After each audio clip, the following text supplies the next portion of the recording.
बात है, और मेरे जैसे आदमी को के लिए ये बड़ा मुश्किल है। झूठ बोला नहीं जाता, सच लोग सुनना नहीं चाहते।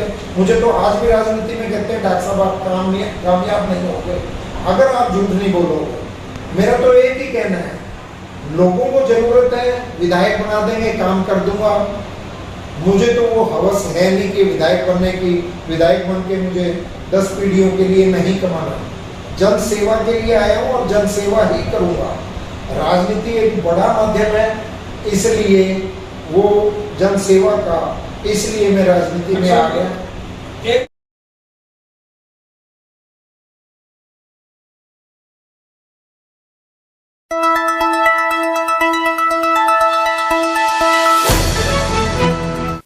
नमस्कार, मैं हूं सुनील सदेवा। आप देख रहे हैं हरियाणा जनादेश टाइम्स टीवी। 3 अगस्त 2023 का दिन है।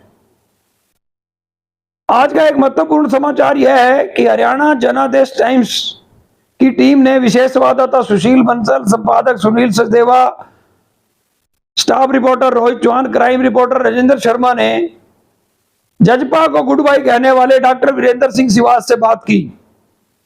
डॉक्टर वीरेंद्र सिंह सिवाच फतेहाबाद की राजनीति में किसी परिचय का मोहताज नहीं है। एक बहुत अच्छे चिकित्सक हैं, सामाजिक सोच रखते हैं, बुद्धिजीवी नागरिक हैं। डॉक्टर सिवाच वर्षों से चिकित्सा जगत में स्थापित होने के बाद राजनीति में अपनी एक मजबूत जमीन की तलाश में हैं। पहले कांग्रेस में थे, फिर भाजपा में गए, फिर जजपा में आ गए, टिकट भी मिली और जीत के करीब भी पहुंच गए। अब फिर जजपा को छोड़ दिया है। एक ईमानदार राजनेता हैं, सिद्धांतों से समझौता नहीं कर पाते।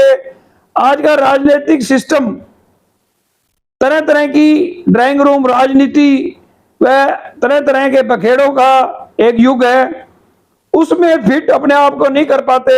जजपा भी छोड़ दी है। जनादेश टीम ने डॉक्टर वीरेंद्र सिवाच से बहुत लंबी बात की। आप इस वीडियो को देखिए, आपको बहुत अच्छा लगेगा। डॉक्टर सिवाच ने यह तो नहीं बताया कि उनका अगला राजनीतिक कदम क्या है, लेकिन उनसे बातचीत की बाद निष्कर्ष यही है कि अंततः डॉक्टर वीरेंद्र सिंह सिवाच कांग्रेस में लौटेंगे। पहले भी कांग्रेस में रह चुके हैं। कांग्रेस में भी डॉक्टर वीरेंद्र सिंह सिवाच पूर्व मुख्यमंत्री भूपेंद्र सिंह हुड्डा के नेतृत्व में ही विश्वास व्यक्त करेंगे, ऐसी संभावना है। डॉक्टर सिवाच ने ऐसा कुछ नहीं कहा। उन्होंने कहा कार्यकर्ताओं से पूछूंगा, एक बैठक करूंगा, उसके बाद एक निर्णय लूंगा। डॉक्टर सिवाच से एक बहुत ही शानदार इंटरव्यू है। इसे आप हरियाणा जनादेश टाइम फेसबुक पेज पर देख सकते हैं। लाइव प्रसारण किया गया है। यूट्यूब पर आप इसे देख ही रहे हैं।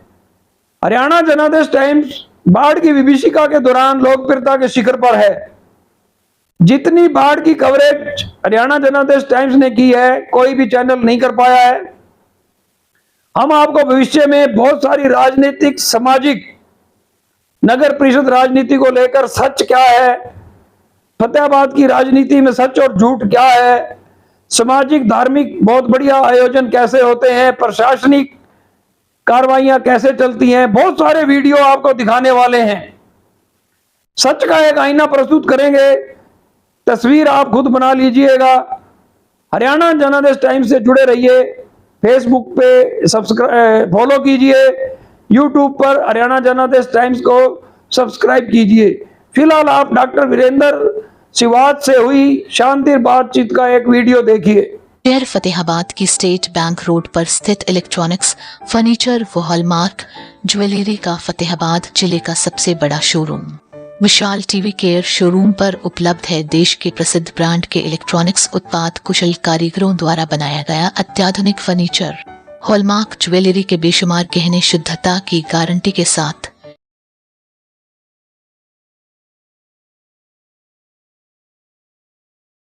मैं हूं सुनील सचदेवा। आप देख रहे हैं हरियाणा जनादेश टाइम्स टीवी। मेरे साथ हरियाणा जनादेश टाइम्स की पूरी टीम है। विशेष संवाददाता Sushil Bansal, crime reporter Rajendra Sharma, staff reporter Rohit Chauhan.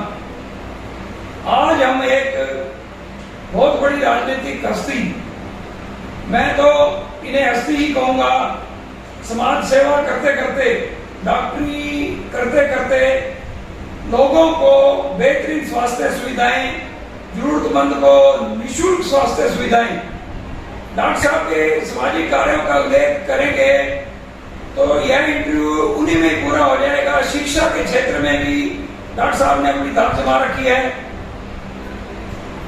चिकित्सक इनके मुकाबले का सर्जन, लोग कहते हैं देखिए इनका वास्ता पड़ता है जो यहाँ से ऑपरेट होके जाते हैं, तो यही कहते हैं कि डॉक्टर वीरेंद्र सिवाच के मुकाबले का सर्जन नहीं है।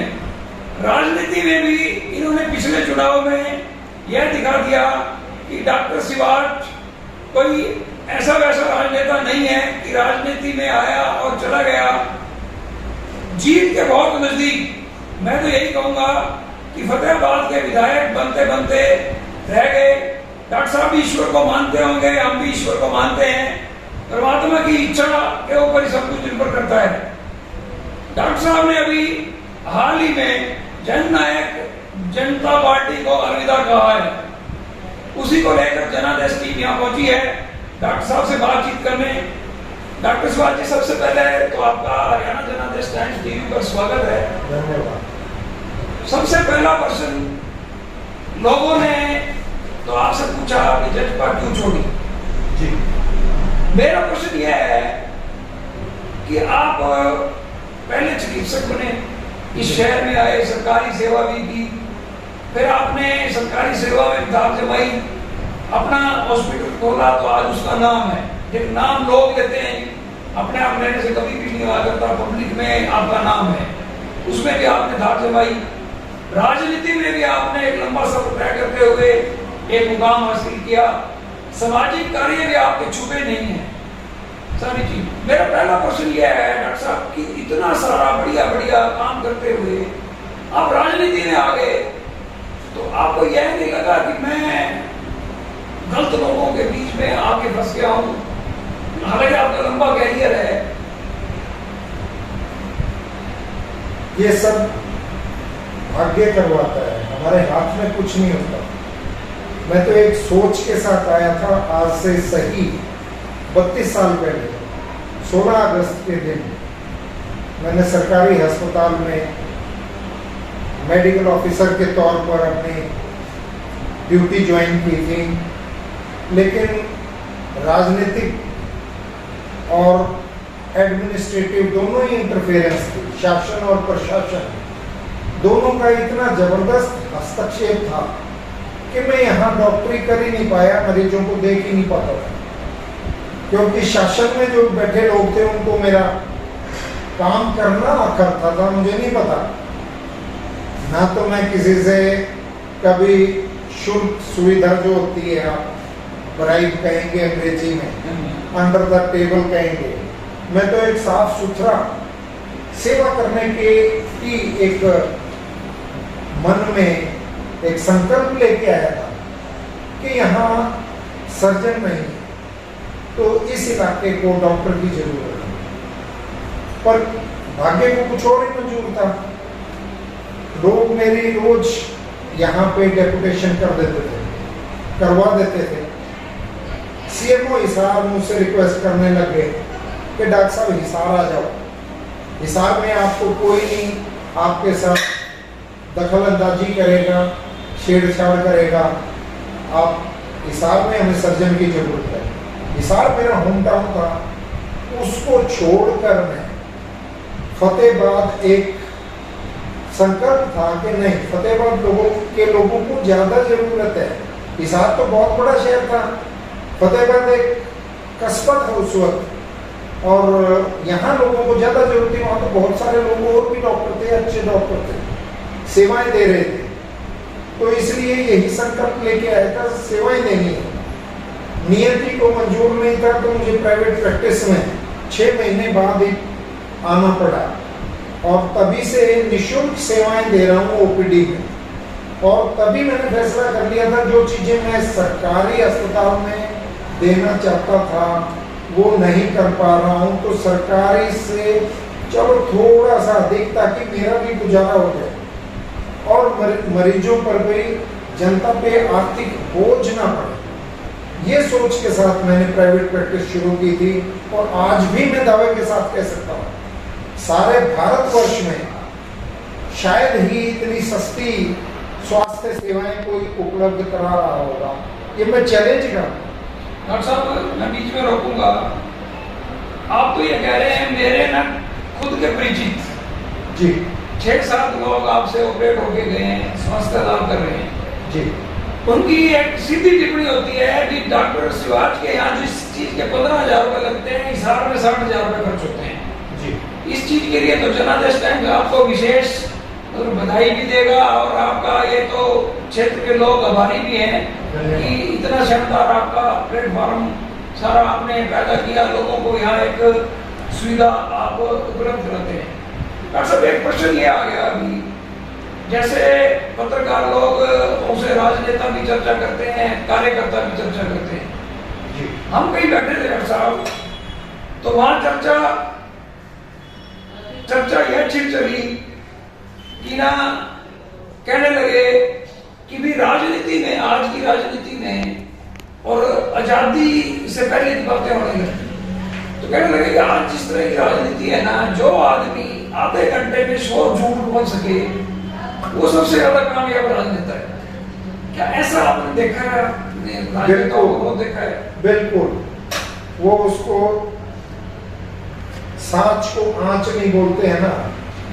यहाँ के लोगों की आज के परिदृश्य में ये है कि एक झूठ को अगर 10 बार बोला जाए तो वो सच लगने लग जाती है। यहाँ तो बार बार झूठ को सच के रूप में पेश किया जाता है और ये देख रहे हैं आप हर जगह। सोशल मीडिया यही काम कर रहा है, झूठ बोले जाओ, झूठ बोले जाओ, झूठ बोले जाओ, वो सच लगने लग जाते हैं और इसलिए लोग गुमराह हो रहे हैं। इसलिए लोग फैसला ही नहीं कर पा रहे। राजनीति यहाँ एक खिचड़ी बन गई है, दुख की बात है। और मेरे जैसे आदमी को के लिए ये बड़ा मुश्किल है। झूठ बोला नहीं जाता, सच लोग सुनना नहीं चाहते। मुझे तो आज भी राजनीति में कहते हैं डॉक्टर साहब आप कामयाब नहीं होंगे अगर आप झूठ नहीं बोलोगे। मेरा तो एक ही कहना है, लोगों को जरूरत है, विधायक बना देंगे, काम कर दूंगा। मुझे तो वो हवस है नहीं कि विधायक बनने की। विधायक बन के मुझे 10 पीढ़ियों के लिए नहीं कमाना। जन सेवा के लिए आया हूँ और जन सेवा ही करूँगा। राजनीति एक बड़ा माध्यम है, इसलिए वो जन सेवा का, इसलिए मैं राजनीति में आ गया। एक मेरा प्रश्न भी रहेगा और एक विचार भी बताऊंगा। एक ही छोटा सा शहर है जी, हम लोग ना मेरे ख्याल एक दूसरे को बड़ी अच्छी तरह से जानते हैं जी। चाहे हम कम भी दें या कुछ भी, छोटा सा शहर है और बहुत सारी चीजें राजनीति में लेवल करती। मैंने आपके 1-2 इंटरव्यू भी देखे, सारी चीजों में आपको देखिए एक आदमी जरूर चाहता है, क्योंकि आपके पास लोग आते हैं तो आदमी चाहता है कि मेरे पास अगर ये ताकत होती तो मैं इस तरह से काम करवा लेता। एक शायद कोई आदमी एमसी ना बड़ा, उसको सपना आ जाता हो कि मैं मुख्यमंत्री होता तो मैं ऐसे कर देता जी। आप लोग अगर राजनीति में एक संघर्ष किए हुए हैं और सारी चीज को, इसको व्यवस्था को भी देख रहे हैं, मेरा मतलब कहने का ये है सारी इस चीज में कि कहीं ऐसा नहीं है जो मेरे को लगता है कि आप जैसे एक सिद्धांतों वाले आदमी को, एक ईमानदार आदमी को जो ओपीडी नहीं देता, जो 15,000 मांग के भी शायद कोई रिक्वेस्ट कर ले तो 8 या 10,000 रुपए ले लेता है या 5,000 भी ले लेता हो, और क्या पता आप साड़ी भी छोड़ देते हो। ये तो आपका व्यक्तिगत सारा मसला है। क्या आपको ना विभिन्न राजनीतिक दलों में, मैं दल बदलू की संज्ञा नहीं दूंगा, नहीं ये तो पता नहीं इस स्पेलिंग का तो कोई मायने रखते आज की, क्या आपको ना राजनीतिक दलों ने यूज नहीं करेगा? बिल्कुल इस्तेमाल तो हुआ है। सबसे पहले चोई भजनलाल जी ने मुझे ज्वाइन कराया और जबरदस्ती ज्वाइन कराया। मेरा कोई इंटरेस्ट भी नहीं था, सिर्फ हॉस्पिटल चला रहा था और मैं संतुष्ट था। सब कुछ नॉर्मल चल रहा था, फ्री मेडिकल कैंप भी लगा रहा था। कभी सोचा नहीं था कि इस तरह से मेरा राजनीति में मेरा एंट्री होगी। और उन्होंने बुला के कहा कि आपको इलेक्शन लड़वाना है और हमने आपका नाम फाइनल कर दिया है, सोनिया गांधी जी को आपका नाम भेज दिया जाएगा। प्रदेश प्रभारी उस वक्त मोहसिना किदवई जी थे, उनसे भी सब कुछ चर्चा हो चुकी थी और नाम फाइनल हो गया था, भेज दिया गया था, डिक्लेयर हो गया था प्रेस में, और उसके बाद एकदम से पलट दिया गया। तो वो इस्तेमाल के लिए ही होगा कि चलो इनका एक वोट बैंक है, ये फलां जाति से है, फलां जाति को प्रभावित करने के लिए हो सकता है ये इस्तेमाल किया हो। भजनलाल जी ने ये डॉक्टर साहब जब विधानसभा चुनाव हुए लगभग 3.5 साल पहले हुए जी, आपसे एक दो साथी प्रश्न कर गए कि जजपा की लहर थी, आप चुनाव लड़े, अब जजपा का जहाज डूब रहा है तो आपने छोड़ दिया जी, लेकिन वास्तविक स्थिति आपको भी पता है, हम लोगों को भी पता है, फतेहाबाद की राजनीति में वास्तविक स्थिति यह थी कि ना तो कोई जजपा की टिकट लेने के लिए तैयार था और ना ही कोई इनेलो की टिकट लेने के लिए तैयार था। क्या वास्तव में ऐसी स्थिति नहीं थी जी?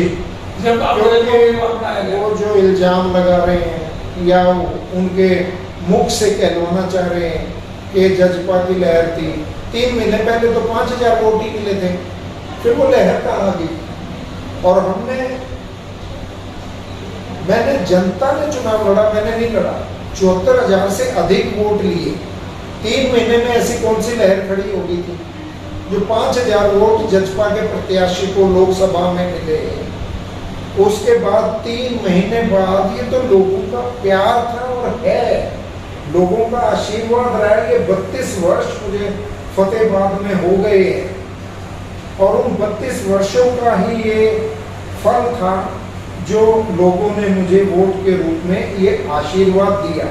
ये तो उनके लोगों का काम है कहना, लोग कहते रहेंगे और ये जनता को ही सोचना, और जनता देख रही है और जनता आज भी उसी तरह से इतना ही प्यार करती है, इतना ही स्नेह करती है जितना वो 3.5 साल पहले कर रहे थे। इससे बड़ी जीत क्या होगी कि आधे शहर में दिवाली नहीं मनाई 3 दिन बाद। 24 को रिजल्ट डिक्लेयर हुआ, 27 अक्टूबर की दिवाली थी और आधे शहर ने दिवाली नहीं मनाई। ये मेरी जीत थी, इससे बड़ी जीत और क्या होगी सचदेवा जी? आप डॉक्टर साहब कुल मिला जो हमने भी देखा सारा कुछ बिल्कुल सही बता रहे हैं और सही अपने मन की बातें जनादेश के सामने बोल रहे हैं। मैंने ना एक भोटिया में जनसभा हुई थी, देवेंद्र बबली आए थे, उसका मैंने वीडियो देखा था जी। आपने मंच के ऊपर कहा था कि जिस तिगड़ी ने मेरे को चुनाव हराया उसी तिगड़ी ने जिला परिषद चेयरमैन का चुनाव हराया। जी। तिगड़ी कौन है, कौन 3 लोग हैं? इसको तो उसी में रहने दें। और जो छोड़ के आए थे वहां पे एक प्रदेश अध्यक्ष जो आज मुझ पे इल्जाम लगा रहे हैं, निशान सिंह जी, मैं वो शब्द भी यूज करूंगा, वो अपने गिरेबान में झांक के देख लें।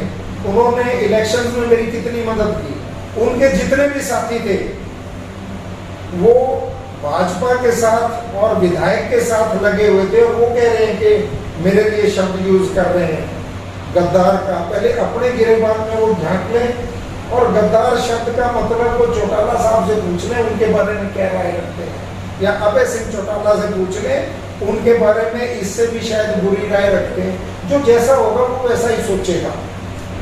मैं ऐसा कोई नहीं सोचता। मैं के बारे में तो मैं क्वेश्चन पूछना भी चाहूंगा आपसे जी।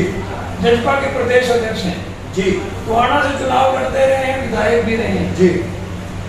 एक चीज भी समझ में आई कि उन्होंने टिकट पहले तो बबली के लिए छोड़ दी जी, इसमें कोई शक नहीं था जी, कि सरदार निशान सिंह की सहमति से देवेंद्र बबली उम्मीदवार था जी। फिर वो जिला परिषद में ही देवेंद्र बबली को चारों खाने चित करने के लिए आ खड़े हुए। तो आपने करीब से देखा ये क्यों परिस्थितियां पैदा हो जाती हैं? ये पार्टी के साथ दगाबाजी की। हमारा चेयरमैन होता फाइनल हो गया था, घोड़िया से हमारे चेयरमैन सीमा जो है वो एकदम तय था और देवेंद्र बबली जी ने भी मोहर लगा दी थी, सहमति थी, सब कुछ था। और ये 2 आदमी आके, 3 आदमी जो भी वो तिगड़ी जिसको कह रहे हैं, ये 3 आदमी आके वो पार्षद को उठा ले गए और जाके तश्तरी में हमारी चेयरमैन जननायक जनता पार्टी के चेयरमैन सरेआम उन्होंने भाजपा की झोली में डाल दी है। इससे ज्यादा और मक्कारी या गद्दारी जो भी वो शब्द यूज करते हैं यहाँ यूज हो जाए, तो क्या उन्होंने नहीं की? मैं उनसे ही पूछना चाहूँगा, क्या सोच के उन्होंने कहा था? और उसी की एवज में हिसार की चेयरमैन भी हमारे हाथ से निकल गई। ये तो हाईकमान को सोचना चाहिए था कि पार्टी को नुकसान कौन कर रहा है, और इन्हीं लोगों की बदौलत मंजू बाजीगर छोड़ के चली गई। हमारे बहुत अच्छे अच्छे कार्यकर्ता फतेहाबाद में जननायक जनता पार्टी को अलविदा कह गए, और अभी तो आगे आगे देखिए होता है क्या। डॉक्टर साहब, जैसा कि राजनीतिक घटनाक्रम, क्योंकि भी लोकसभा चुनाव पहले हैं जी, विधानसभा चुनाव बाद में, जी, सारा घटनाक्रम, राजनीति भी गर्म हो रही है। एक ना आपसे मैं अपने नेता के नाते सवाल नहीं कर रहा हूँ, आप एक वोटर भी हैं, एक मतदाता भी हैं, एक आम इंसान भी हैं, एक आम चिकित्सक भी हैं, सारी चीजें हैं। आपको किस राजनीतिक दल का ऐसा लग रहा है कि जिसका हरियाणा की राजनीति में आगे भविष्य अच्छा है? ये तो जनता फैसला करेगी, मतदाताओं के हाथ में है नेता बनाना, पार्टी बनाना। जो पार्टी आज से 10 साल पहले तक कुछ एक राज्यों को छोड़कर कहीं भी नहीं किया, जिनका अस्तित्व, और हरियाणा में तो 1,500 वोट से ज़्यादा पर कॉन्स्टिट्यूंसी जिनका था ही नहीं कुछ भी, वो आज ये सपने देखने लगी थी कि बाकियों को का सफाया कर देंगे, नहीं कर पाई। तो आज क्या करेंगे? पार्टियां हैं जो आ रही हैं और आती रहेंगी, जाती रहेंगी, ये जनता ने फैसला करना है।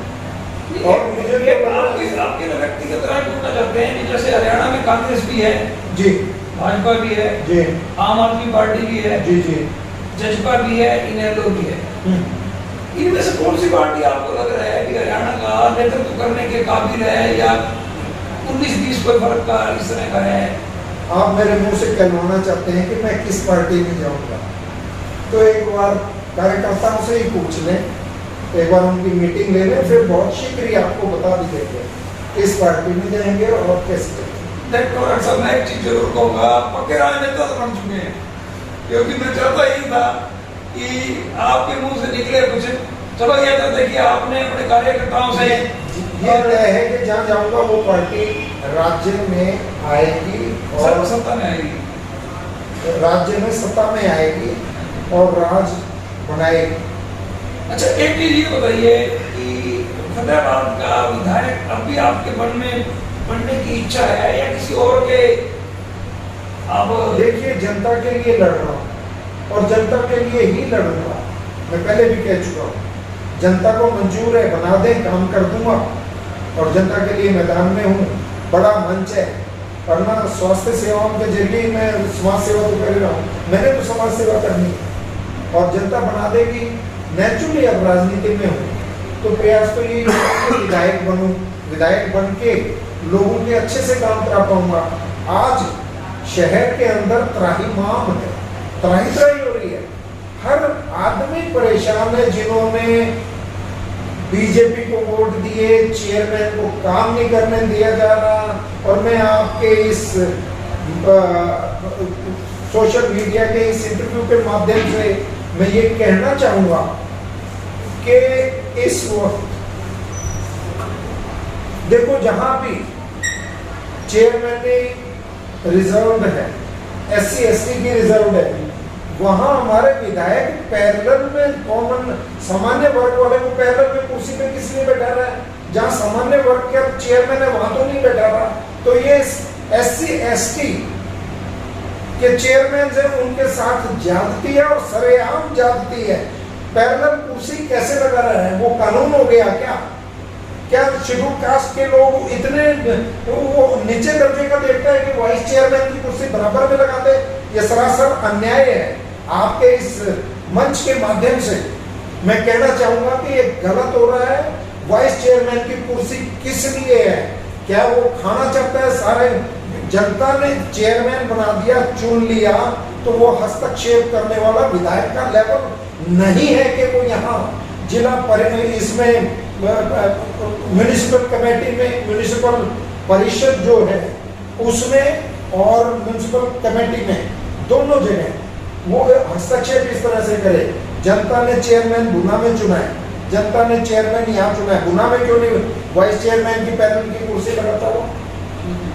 बट्टू ब्लॉक में क्योंकि वाइस चेयरमैन जो है शेड्यूल कास्ट कैटेगरी से है, इसलिए उन्होंने वहाँ वाइस चेयरमैन को उसको अंकुश लगाने के लिए लगा दिया गया, उनको नीचा लो लेवल का समझता है। इस तरह की चीज बर्दाश्त नहीं की जा सकती। और शहर में सड़कें टूटी हुई हैं, लोग करा रहे हैं, बिजली की लाइटें नहीं हैं और पानी की व्यवस्था नहीं हो रही है। यही गांव का हाल है। गांव के अंदर पानी नहीं मिल रहा है, सड़कें नहीं है, बिजली नहीं है और मूलभूत सुविधाएं हैं तीनों की तीनों। शिक्षा और स्वास्थ्य के क्षेत्र को तो वैसे छोड़ दो, बहुत बुरा हाल है।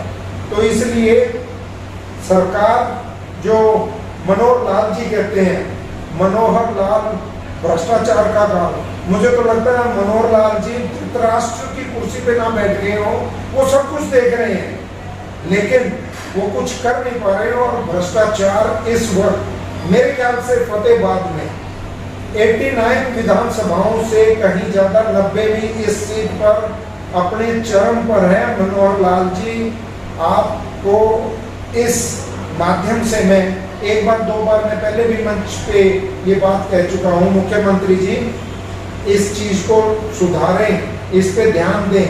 जनता बहुत दुखी है। भ्रष्टाचार का आलम एक लिमिट होती है, उसको भी क्रॉस कर रहा है। अभी बाढ़ में खतरे का निशान पार गया था, यहाँ तो खतरे का निशान कई बार पार कर चुका है। इस पे ध्यान दें और संज्ञान लें। धन्यवाद। डॉक्टर साहब, ऐसा है, मैं आपको बताऊँ अपॉइंटमेंट आपके और लेंगे हमसे कि चौधरी देवीलाल जब राजनीति में थे तो वो ये कहते थे कि ये कार्ड का सिस्टम होना चाहिए जी, कि जो विधायक लोगों ने चुन दिया 5 साल वो उनके ऊपर चिपका रहे या 5 साल वो भुगतना पड़े जी, कि उसे बीच में ना वापिस बुलाने का आपको जी, जैसे कि नगर परिषद ब्लॉक समितियों में आप विश्वास प्रस्ताव से लोगों को हटते भी देखते हैं, नया को बढ़ते भी देखते हैं।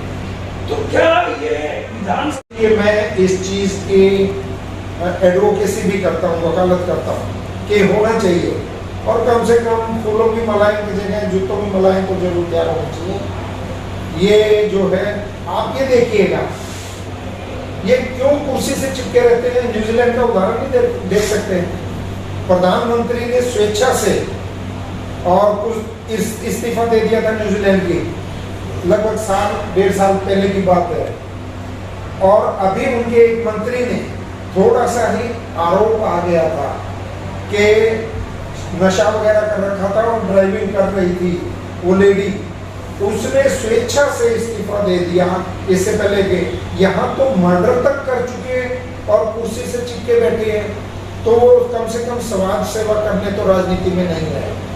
हमारे ऊपर तो कभी इस तरह का इल्जाम आया तो मैं तो कब सबसे पहले इस्तीफा दूंगा अपनी कुर्सी से। अगर विधायक बनता हूँ, इस तरह की कोई बात, इस तरह की नौबत आई तो कुर्सी मेरे लिए मायने नहीं रखते, जन भावना मेरे लिए मायने रखती है और जनता के लिए ही मैं मैदान में हूँ और उन्हीं के लिए काम करना चाहता हूँ। डॉक्टर साहब, आपने नाम नहीं लिया, हमने पूछा किस राजनीतिक दल का भविष्य है, बिल्कुल भी आपने नाम नहीं लिया, लेकिन सारे इंटरव्यू में हम इस निष्कर्ष पर पहुंच चुके हैं कि आप किस राजनीतिक दल में जाएंगे। मैं वो भी नहीं कहना चाहता, लेकिन मैं एक चीज जरूर पूछना चाहूंगा कि जिस भी राजनीतिक दल में आप जा रहे हैं जी, क्या टिकट की गारंटी के साथ जाएंगे या इस भगवान के ऊपर छोड़ देंगे? कार्यकर्ता इस चीज का फैसला करेंगे। वो तो गारंटी तो मुझे मेरे अपने पल की नहीं है, तो वो तो 1.5 साल पड़ा है, गारंटी किसी चीज की नहीं हुआ करती।